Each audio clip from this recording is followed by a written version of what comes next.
You're listening to Parasearch Radio, news, views and reviews from the world of the paranormal from across the UK and beyond. Find us on Facebook, Twitter and the World Wide Web. The views and opinions expressed by presenters and guests are their own and do not necessarily reflect the official policy or position of Parasearch Radio or their affiliates and sponsors. Listener discretion is advised. Hey, this is Jeff Belanger, author, researcher for Ghost Adventures, host of New England Legends, and of course, beer drinker. And you're listening to PSH Radio with Sam and Carl on the Parasearch Network. They're broadcasting to you from Old England. You can tell by the accents. Good evening, guys. We are obviously back again for another week on PSH Radio. And obviously, I am joined by Carl again, my co-host. Good evening, Carl. Good evening, young Sam. How are you doing today? I'm fine, thank you. How are you? I'm doing all right. I'm rocking the Blues Brothers at the moment because I'm having a little bit of a migraine. So I'm wearing dark glasses in the UK, which looks very strange, but I think it's a cool look. Have you got over your cold now? Yeah, the cold's gone. The foot's working well. It's a bit sore in the mornings. Hopefully in the next couple of weeks I'll be back to fully fitness, and once they sort out the lighting where I work, the halogen lights and everything like that, I should be back to normal.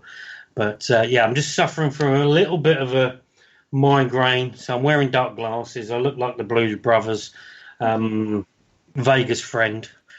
Colourful t-shirt, sunglasses, which is not a good look when you sat in the house. It's all right when you sat on the beach, but it's out in your kitchen. And of the evening is John Wilson from Memphis Empath Paranormal Society. Is it, John? Yes, ma'am. It's such a long word. I'm like, did I get it right? Yeah. Just use the acronym MEPS. Makes it easier for everybody. Welcome, John, and welcome, MEPS. Thank you very much. And how are you this evening anyway, John? I am doing wonderful. Working on we have a new YouTube channel that we drop a new 20 to 30 minute video every Sunday called Urban Ghost Hunts. We've been doing it for about 4 weeks now, and we've been able to drop a new video, like I said, every Sunday evening. Here and we've gone through that and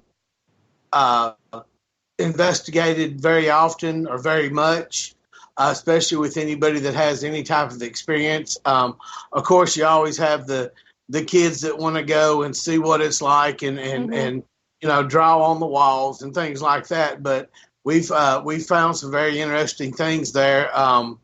In one part of the basement, there's a Ouija board in a stairwell that you can't get to that somebody has thrown there, but you can tell that it is a older Ouija board. It's probably been there 15, 20 years.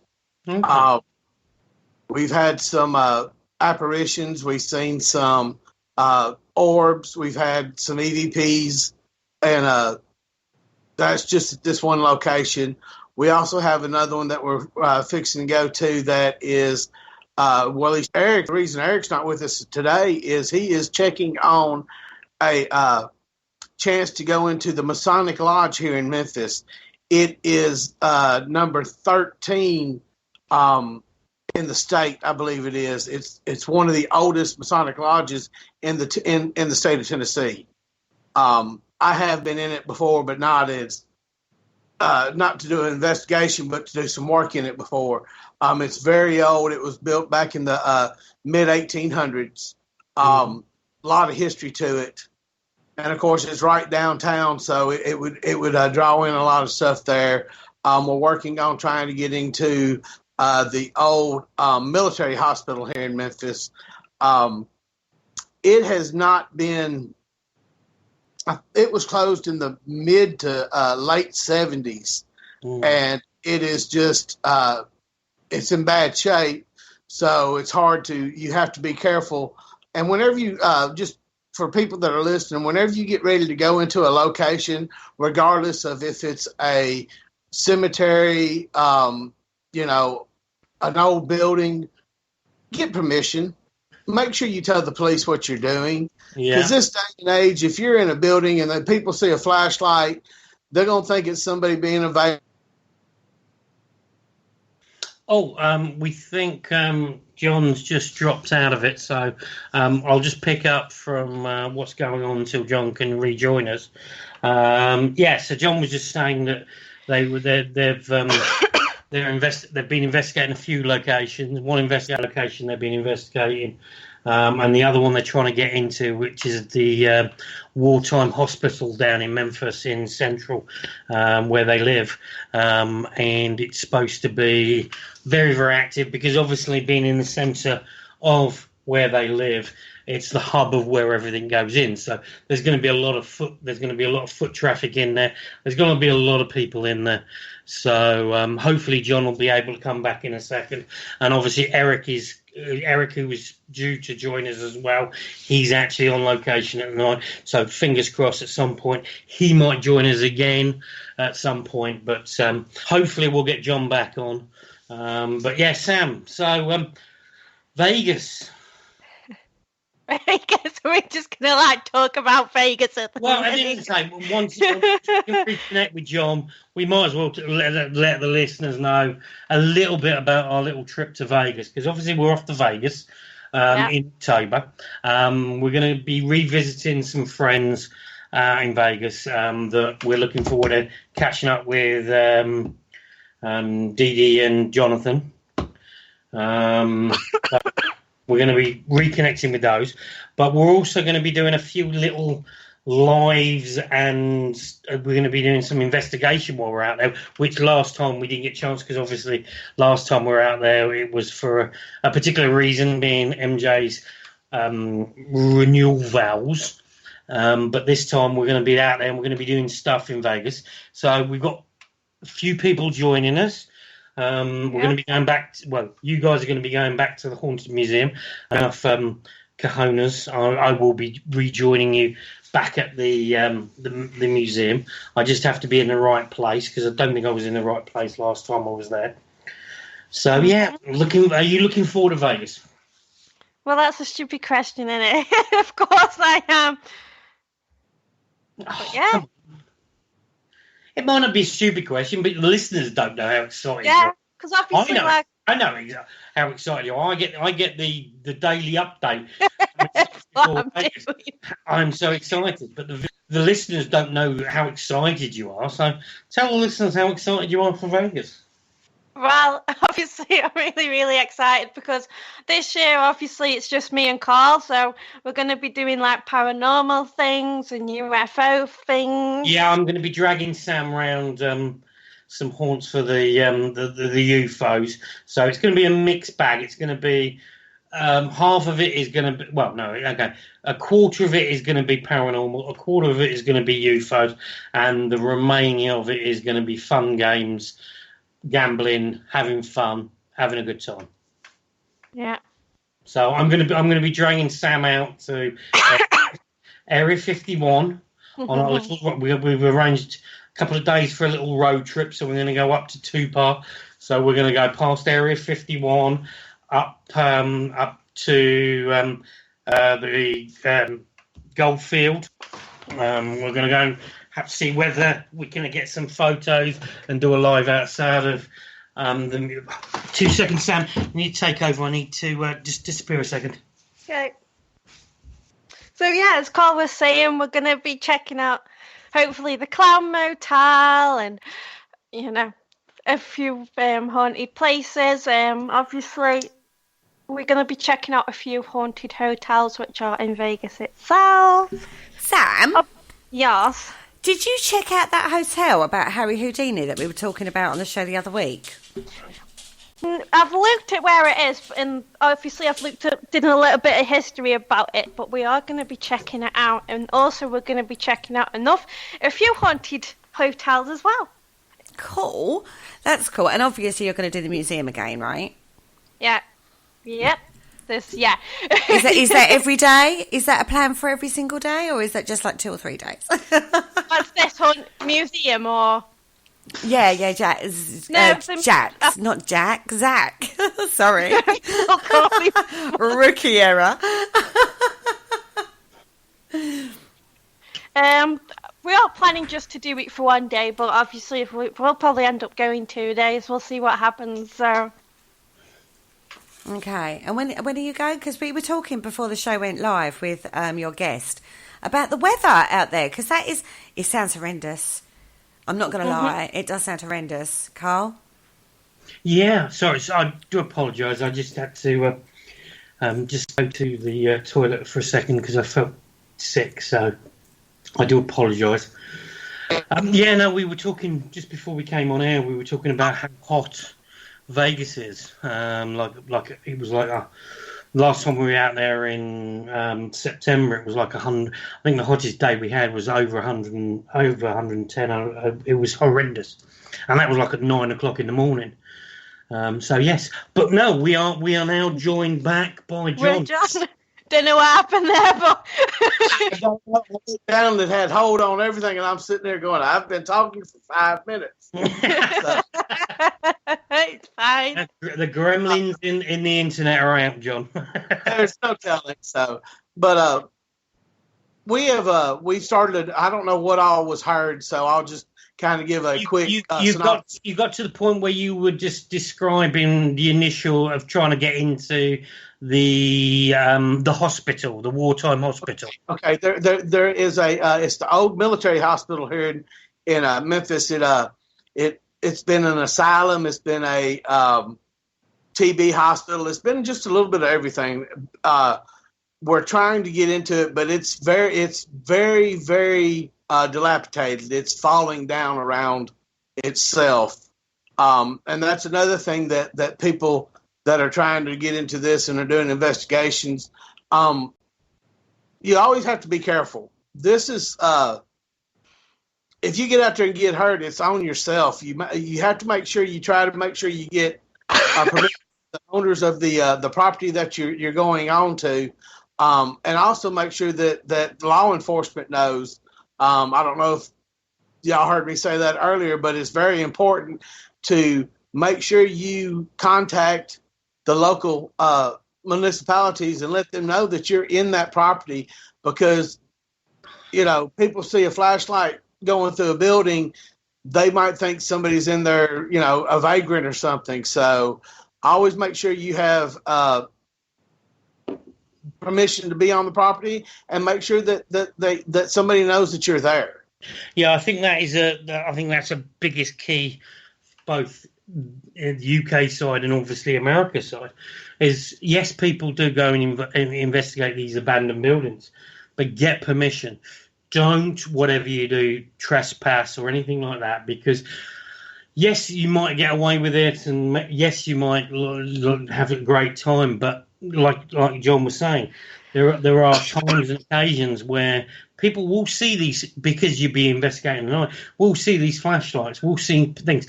You could then get law enforcement on coming to investigate, because obviously they might think the building's been broken into, or it's, as John said, vagrants living there or whatever. So get permission. And same in the UK. Don't, whatever you do, break into any location. Make sure you get permission to any location. So this wartime hospital, give me a bit of background on it, John. What is it like? Where is it? Give me sort of an idea of... One of the things that people need to understand, that the city of Memphis, right north of it is a town called Millington. It's Millington Naval Air Station. It is the largest inland military base for the Navy, for the United States Navy. And what it's used for, what it has been used for many, many years, was for training of the naval and the marine pilots. It was the air station. And there was a lot, and they would come in through during the World War II. They would come in through the Millington Naval Air Station, and then they would send them out to like Fort Chaffee, Arkansas, which was one of the big, they don't say concentration camps, but it was one of the big camps where they took all the Japanese American citizens at the beginning of right after Pearl Harbor.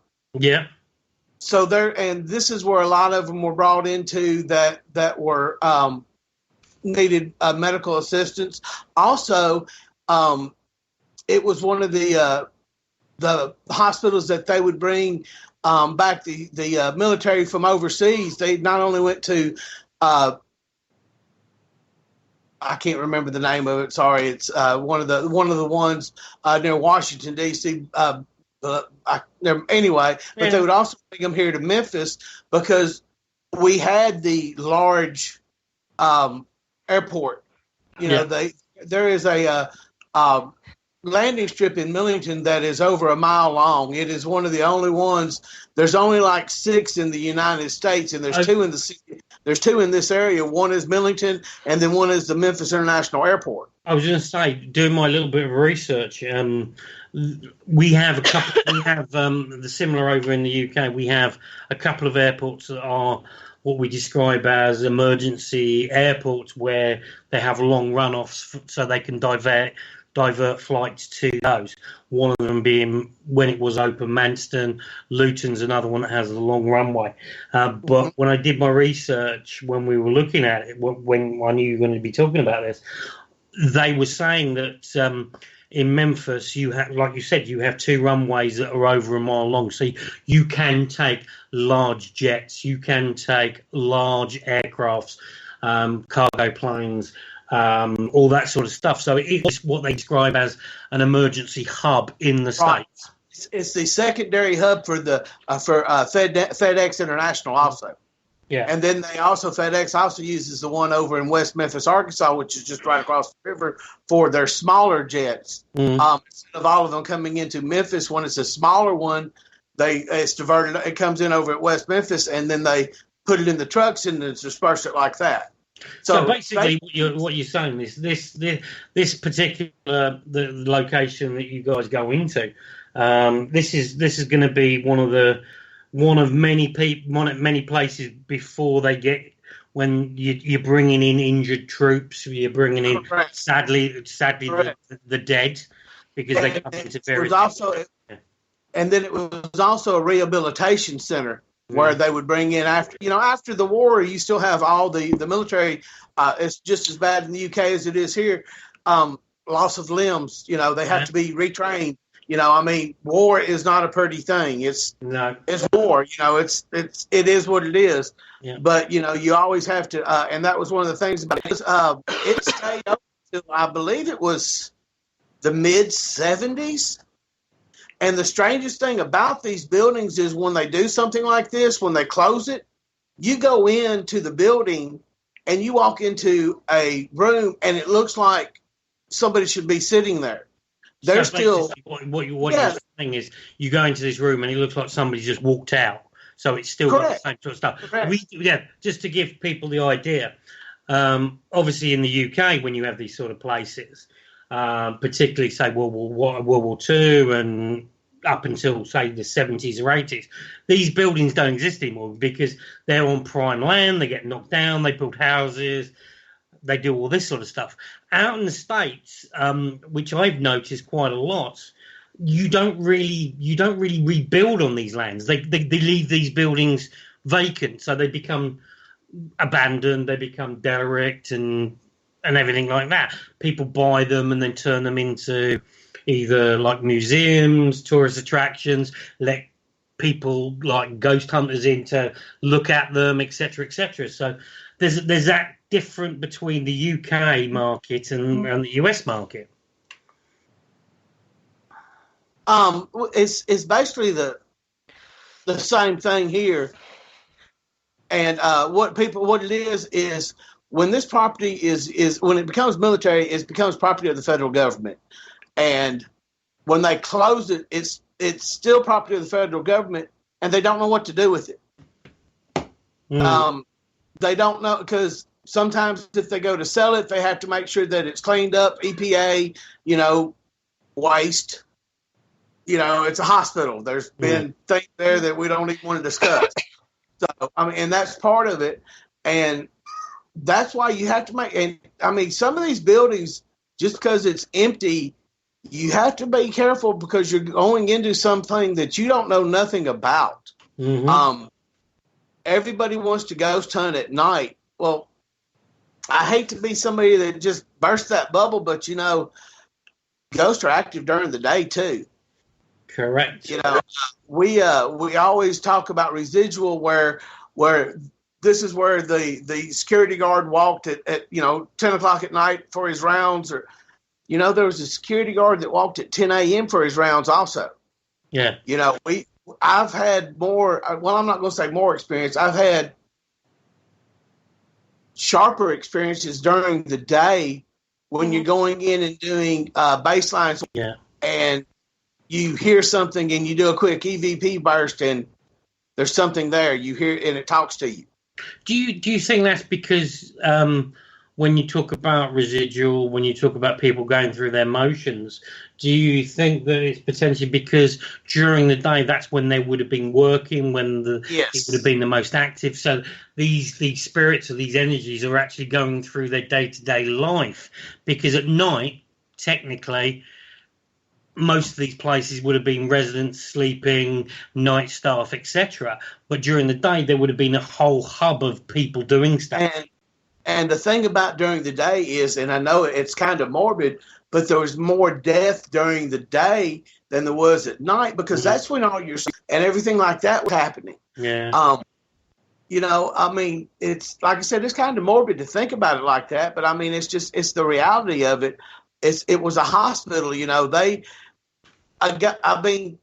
me, an entity, they don't have a clock to tell what time it is. Mm-hmm. They're going. You have people that, in this instance, that had worked in these buildings for this hospital for 50, 60 years. My grandmother worked in this. Matter of fact, she worked in the hospital that we're talking about for 35 years before she moved and started another job that she worked for another 25 years. So you talk about your mother being there, and she worked there for like 35 years. Did she experience anything? Yes, she was one of the ones. Can you talk a little bit about that?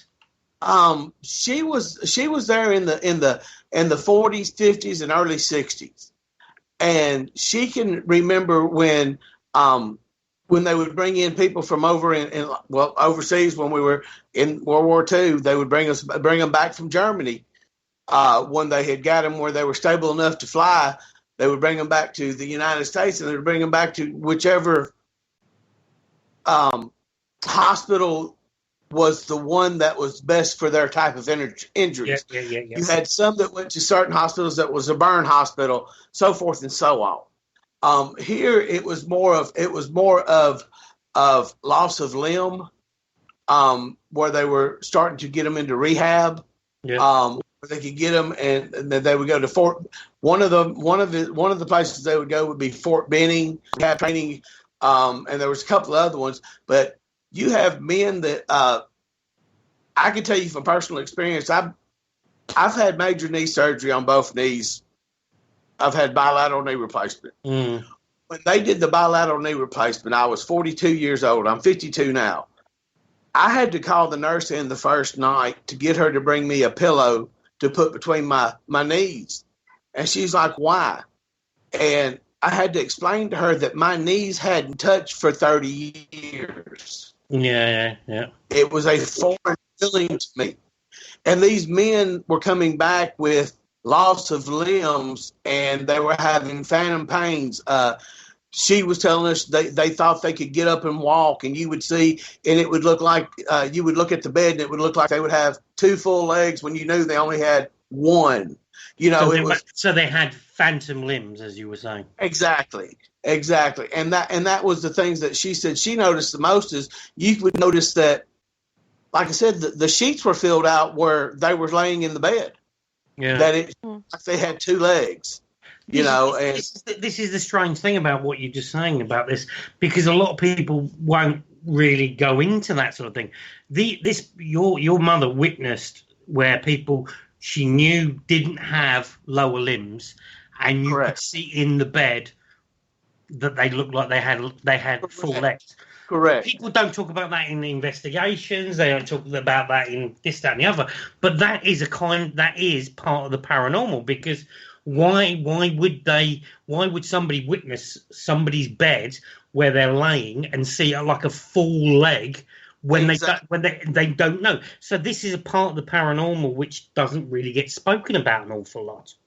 everybody in the paranormal field, they look at these TV shows. Yeah. And God love them, they've made this to where it's the next big thing for everybody to do. But people have to understand that when they do a 1 hour show, it's 43 minutes of taping. Mm-hmm. It takes them anywhere from 72 to 96 hours of taping to make a 43-minute show. Correct. Yes. They are only showing you the things that are going to. Yeah, they're only going to show you the things that are going to make you feel like, oh my. There's times that we go into locations and we're in there 5-6 hours, and we don't even hear a mouse squeak. Yeah. Mm-hmm. But there's times you walk in and within 30 minutes you have to walk out, so because you have been bombarded with so much that it's like that, because now they have somebody to talk to. Yeah. You know, and people say, well, that doesn't make any sense. Well, if you're in a location that nobody has been in, that has had a lot of death, a lot of pain, a lot of suffering, and you're one of the first ones in there, and and most people that do the ghost investigations, ghost hunting, whatever, paranormal, whatever you want to call it, have some type of an ability. They might be an empath, but they have some type of empathy, or they have some type of feeling that they get when they're around an entity. You have it, I have it. Everybody that does it, that it's any good at it, has some type of hitting ability that they didn't know they had until they got into these situations. Yeah. And the biggest thing I tell everybody is, if you find out that you have one, nurture it. Do not be scared of it, but control it. Always make sure that if you're an empath, that you block yourself and say, you cannot come into my personal zone. You can block yourself. You can block the entities from coming in and attaching to yourself. We always, as a group, say a prayer before we go into the location, and we do a blessing when we come out of the location. And I also know about you guys, you have a lot of respect for the locations you go into. Oh, I do apologise again. The gremlins are out and about tonight. John has sadly disappeared again. And he's back. He's back. Yep. Oh, hello. I think that what it is. I'm on my phone, and it was another phone call, so I have to let it. I have to hang it up. Okay. So you, like I was saying before you dropped out, you guys, because I know obviously I know you, John, and I know Eric as well. You have great respect for the locations you go in and investigate. Yes, you don't treat it as, sadly, some people in the industry that are there for the thrill-seeking part of it, not to do with the paranormal, but they're there for the thrill-seeking, and they'll treat it with less respect than you guys. You guys treat every location you go into with a lot of respect. The way we look at it is, these people were once alive. Yeah. They came before us. They did things that we'll never be able to do, so we must show them the respect. And as long as you show them respect, I feel like we get respect back. Thank the good Lord up above that we have been very fortunate that we haven't had too many attachments. I'll never say we've never had any attachments, because that would be a lie. But we have been fortunate that we've not been attached to a malevolent spirit because of the way we treat everything. We treat everything as if it was our own family member. Yeah. I'm not going to holler and scream at my grandmother. I'm not going to holler and scream at my mother, my brother, or whomever. I'm going to treat them with the respect as if they were standing there full-blooded in front of me, with the respect that they're due, just like I'm due the respect that I get. Yeah. It's an extension of the physical and living world as far as we're concerned. Yeah. Which I think personally is the way we should be looking at this field, whether it's in the UK, whether it's in America, whether it's a new location, whether it's a location that's been investigated a lot. You've got to give the location, and whether you believe it or not, and you don't believe in spirits or you do believe in spirits, you've got to give it the respect it's due, and the respect to what potentially could be there. Correct. And that's one thing about what you guys do, which I'm really, really impressed. And I've seen what you guys do, and I've spoken to you guys several times. You guys, the way you guys investigate, we've obviously interviewed you guys before, and you have that, like you said, you treat the people or whatever you are investigating like they are family. So I think that everybody has got to applaud that. But I believe Sam has a question for you, John. I have a few questions from the chat room for you, John. Okay. So the first question is, how many investigations at one location do you do before you claim it is or is not haunted? It could be one, and it could be numerous. It depends on how much activity we have at that time. If we ever say that one is haunted after the first investigation, we always come back and basically redocument it for ourselves. We want to make sure that when we come back the second time, that it's just as active, that we see the same things. Mm-hmm. It doesn't matter the amount of time you spend in a location. It matters the way you spend that time. You can go into a location, stay there for 8 hours and never do anything, or you can go in that location for 45 minutes and touch base and talk and take pictures and do everything you can do. And it's going to be that. When we do a location, people have to understand that it's just not one camera. We have 6 cameras. If we're there 8 hours, that's 48 hours of camera video that we have to go through. Yeah. It's 48 hours of, if we have 3 or 4 different digital recorders that we have to go through. So when we do a first-time location, we're basically spending, 48 hours there, because we have cameras that what we call as a static camera that we set up that runs for 8 hours at once, pointed at one general location where they have had the most activities. Mm-hmm. So, it just really depends on the location. We don't go in to say that we go in to debunk everything. Yeah. To me, I'd rather prove you wrong before you have to prove me right before I can prove you wrong, is basically the way we do it. But to answer that question in a nutshell, it depends on how the investigation goes and how much evidence that you collect as on the investigation. Because sometimes it takes more than one time because you don't collect enough. Mm-hmm. Yes. And let me see how I can word this now. So what do you class activity-wise as paranormal then? How do I classify if it's paranormal or something else? If we cannot debunk it. I have been in the electrical field I was in the electrical field for over 30 years. AV, audio-visual, cameras, computers, telephones. That was what my forte was, low voltage part. I know what a camera can and cannot do. I know when there's a glitch because I have 25 years experience in that field.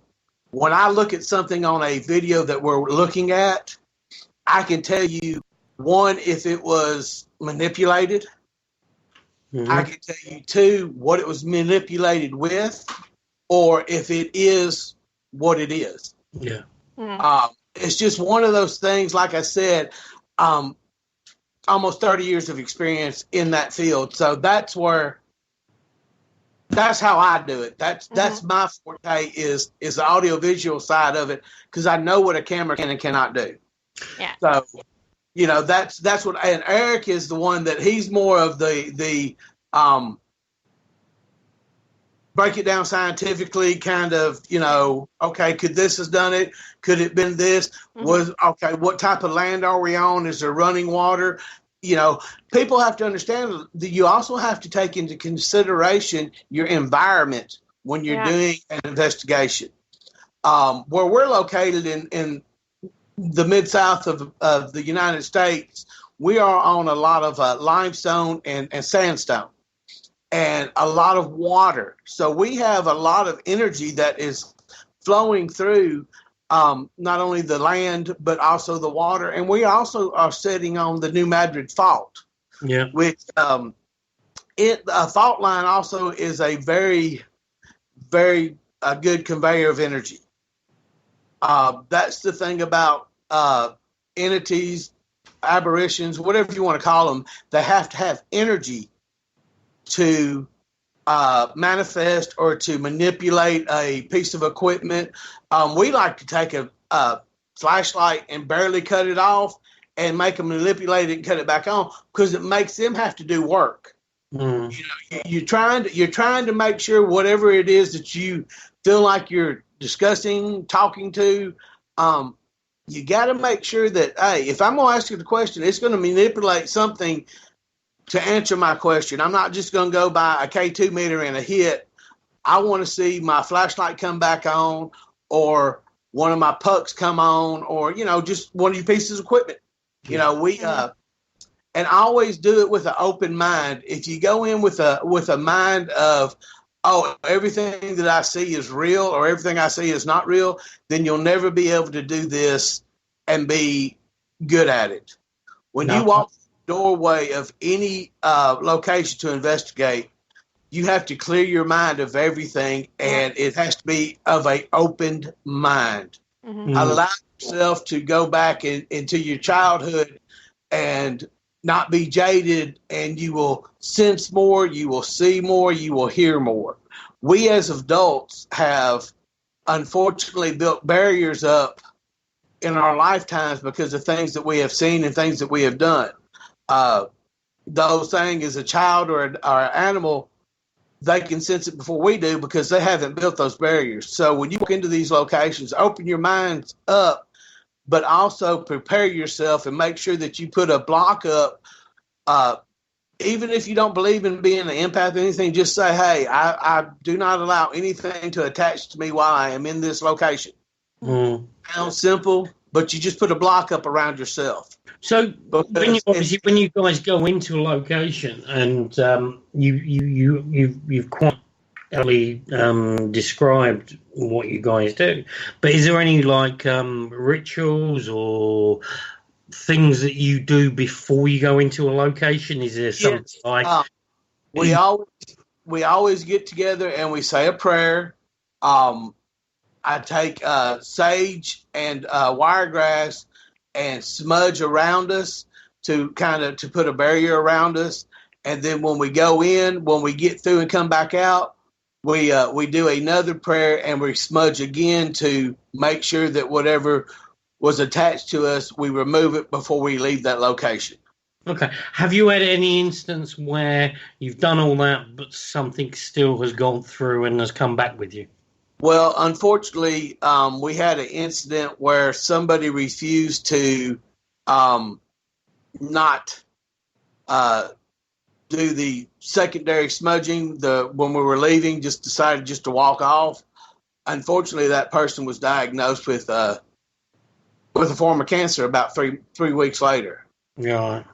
And we don't know. We're not saying that it was because of what we were doing or anything like that.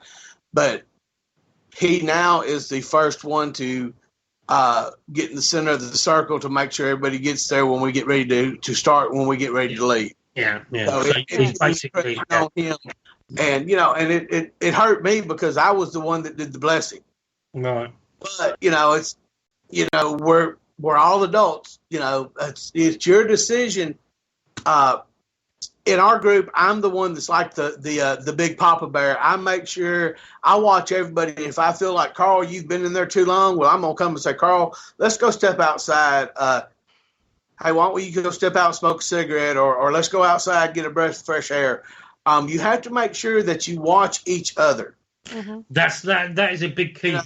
And this is something that when I was out in Salem, when I went to Salem Con, with my good friend MJ, and we were part of MJ's talk was about the whole your backup situation. When you're on an investigation, you have to have somebody there you completely 100% trust to have your back. Yes. Obviously, when MJ's investigating, I've got her back, and she's got my back. And people out there were like, "Wow, that's exactly what we do." And there was that crossover between the UK and America that was great. So, and I know you guys have exactly the same. See, Eric and I have the same thing. We can sense in each other. Okay, Eric, it's time for you to step out. You're getting too deep. Yeah. You know, and that's what I tell everybody when we have somebody new that we bring in and wants to go with us. That before we do anything, you might as well understand when I tell you it's time to leave the building. It's time for you to leave the building, or I will pick you up and carry you out of the building. Yeah, I must admit, I have done that. But I have done that in the past. And once you figure it out and they see why you do it, when you're away from it, it's like, thank you.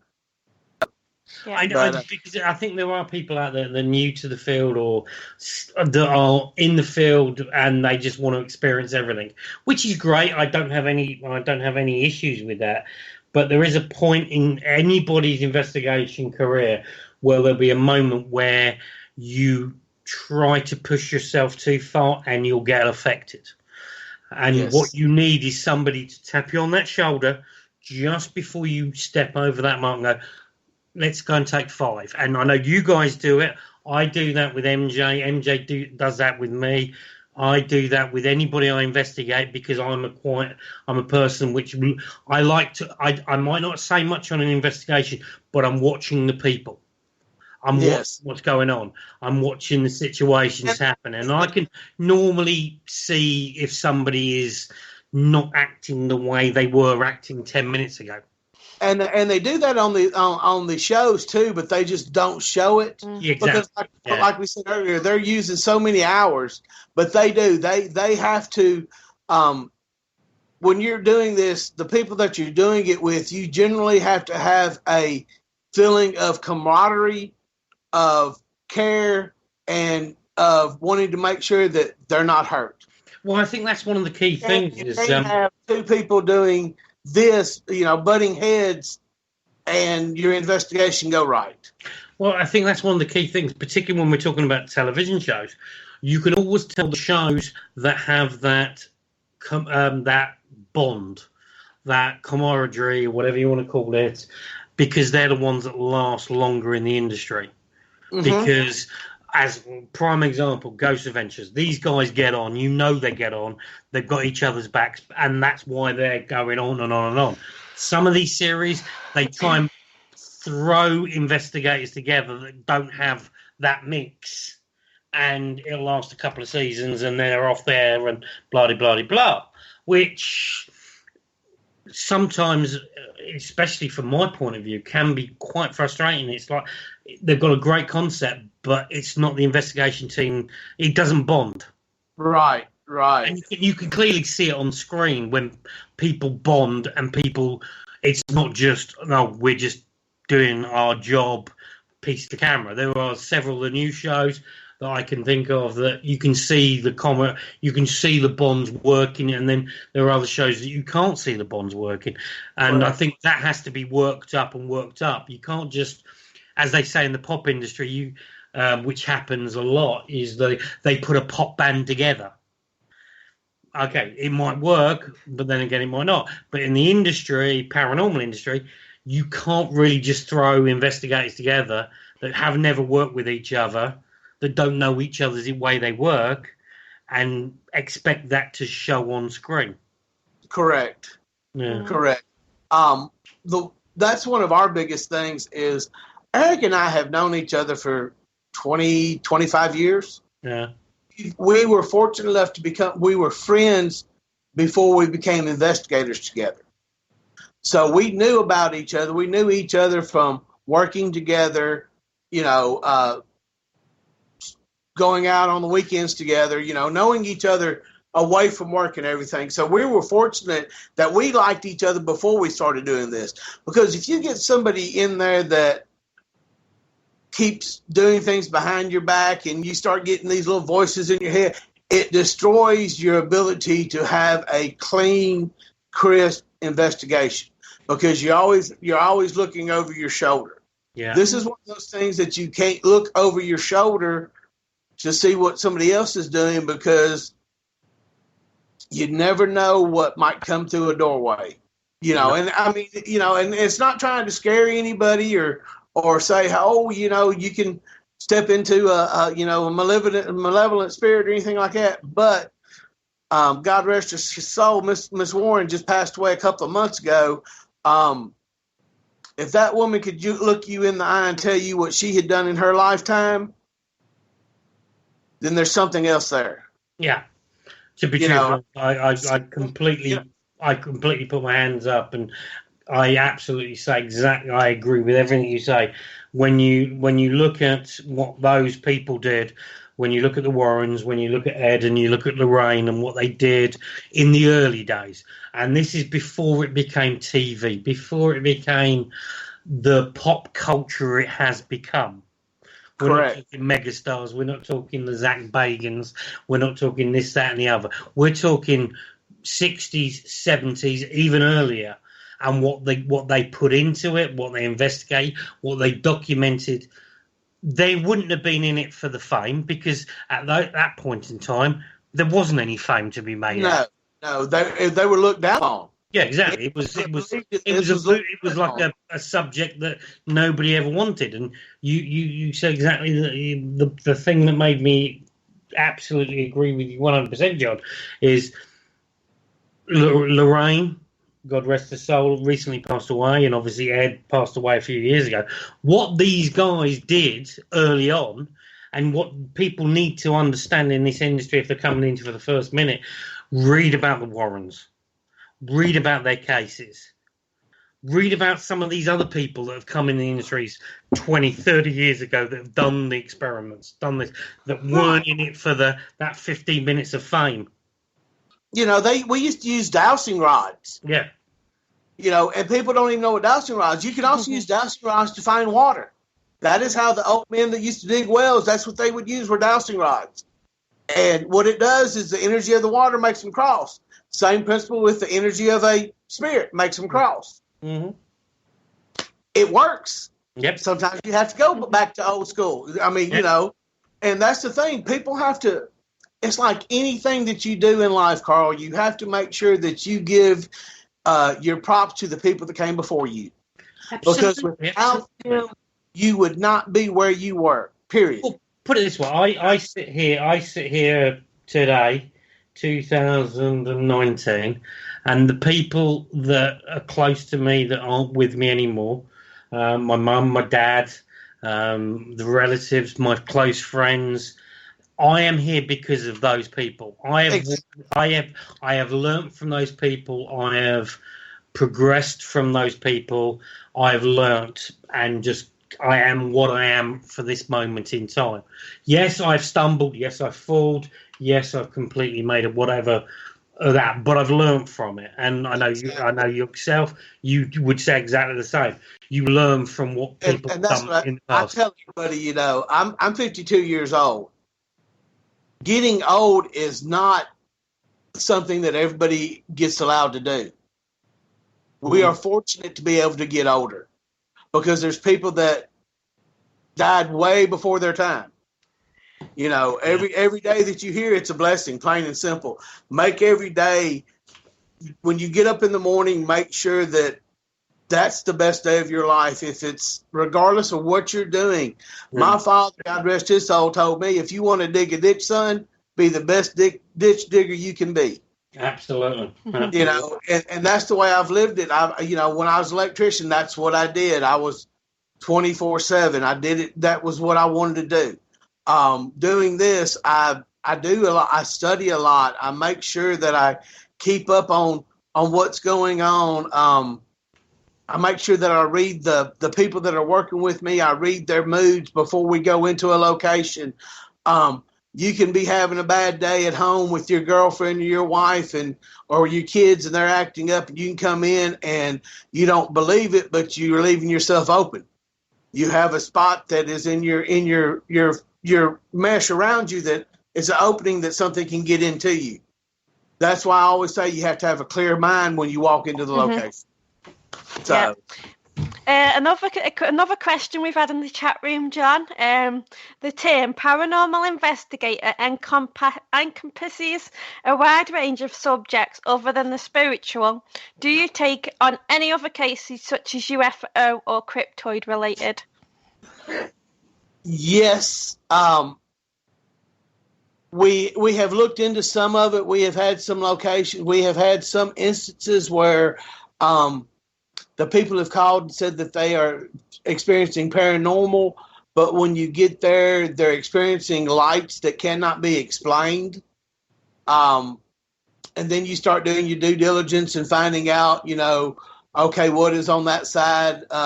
Is there a airport, a helicopter pad? You start looking around, and then when you start documenting it, you do.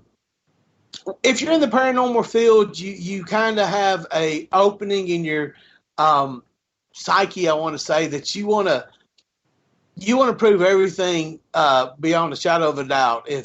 If there is a such thing as a UFO, you want to be able to be the one that proves that it's there too. I mean, it's just one of those things. Like I tell everybody, the way I explain ghost hunting or ghost investigations or however paranormal.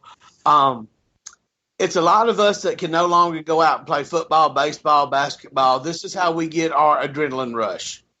We go into these locations and we close down the outside world and we open ourselves up to the environment that we are in, and it becomes an adrenaline rush because you immerse yourself into the location. You do the same thing if you are investigating a Sasquatch, Bigfoot, whatever you want to call it, cryptoid, whatever you want to call it. Same thing is if you do anything where with the UFO sightings and things like that. We as a group do not, but me as an individual, I do. Mm-hmm. If that makes any sense. Mm-hmm. Mm-hmm. I'm interested. I want to. Knowledge is power, so I want to know everything. So, I'm just one of those people. I just like to, I like to be able to know as much as possible. Mm-hmm. And see, that's another thing about where we're located because of the naval base and a couple of other bases around here. There has been documentation of UFOs in this area because of the location of all the military bases. So that's another thing that they have in common here. Well, yeah, that's particularly in America. There, wherever you've got a major naval base, military base, etc., there's always a heightened UFO or unexplained objects in the sky, lights in the sky that happen. Sometimes they are legitimate, i.e., they're a craft or they're things that have been tested that the general public don't know about. Sometimes they are more different about it. So I can completely agree. Being in one thing, I just want to just touch upon before we end. Obviously, you're in Tennessee, and it's God's country. It's the home of my favourite tipple. And I love the state of Tennessee. I love that whole area of America because the people are so friendly and it's amazing. But do you think that because of how brought up and how embellished in the culture, religion being God-worthy, being the belief system, do you also believe that paranormal investigators also bringing that into it? We are in the Bible Belt, is what they call it here. Yeah, exactly. I didn't want to say that because some people it is what it is. That is exactly what we are. We are in the Bible Belt. But my thing is the Bible talks about guardian angels. Mm-hmm. Guardian angels. Oh, I tell you what, Another phone call. What's happening? Oh, he's back. How did that time? He just gets to that great moment and he disappeared. Yeah, it's making the audience want to listen.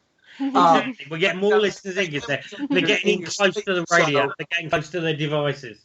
So it's one of those things. It's a double-edged sword. It depends on which religion that you are, which denomination that you are involved with, as to your belief into the spiritual and the paranormal. It's a subject that is kind of, to me, it's a very, very shaky subject because of the Bible that everybody reads. If you look at it, it says it's a version of the King James Version, so we're not getting all the words that were originally there. And this is one of those things, my belief is different from a lot of others because of that one thing.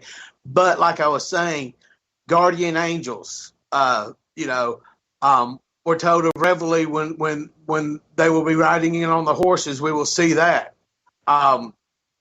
There's clouds that you see that looks like Jesus, or looks like what we perceive as Jesus. Looks like a horse riding, through the sky. There's spots in the Bible where they talk about having visions of their forefathers. So, it's one of those things. It all depends on the way that your denomination. I'm trying to be not really politically correct. I know what you're trying to say. It's very slippery slope that you're on, because my mother was Roman Catholic. My father was Southern Baptist. So I had the two biggest ones in the Bible Belt as my how I was raised. And the way my mother always said was, don't ever underestimate the power of the Lord above. Yep. If you are somebody that believes in that area, because there's a lot of people that don't, but if you are somebody that believes in that, if you can believe in the good Lord up above, then you can also believe in the person below. Exactly. And not to get off on a side rant or anything, but the one that really gets me is when somebody says they're an atheist, because in order to not to believe in something, you have to believe in something. Yeah, that's exactly. Now, if you tell me you're agnostic, I can understand that. Yeah. But the other, you have to believe in something not to believe in it. And when I tell them that, and I just end it right there. Yeah. And he has just ended it right there.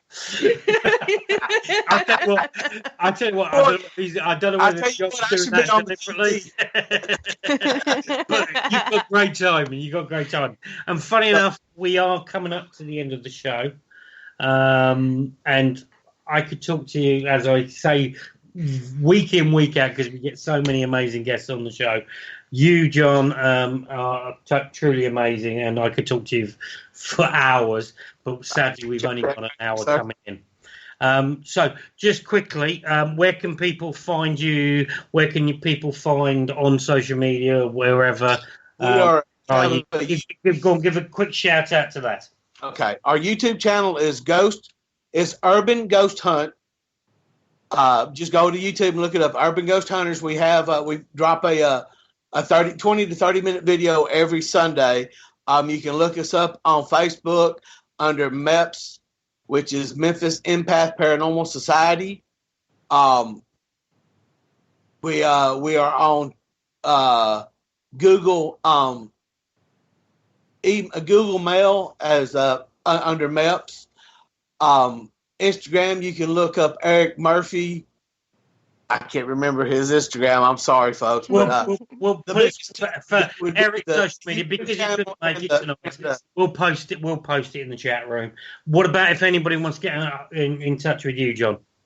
They can look me up on online. It's John Wilson. I'm out of West Memphis, Arkansas, and you'll see this nice pretty beard in the picture. So just like to say, go Razorbacks as well. Yes, sir.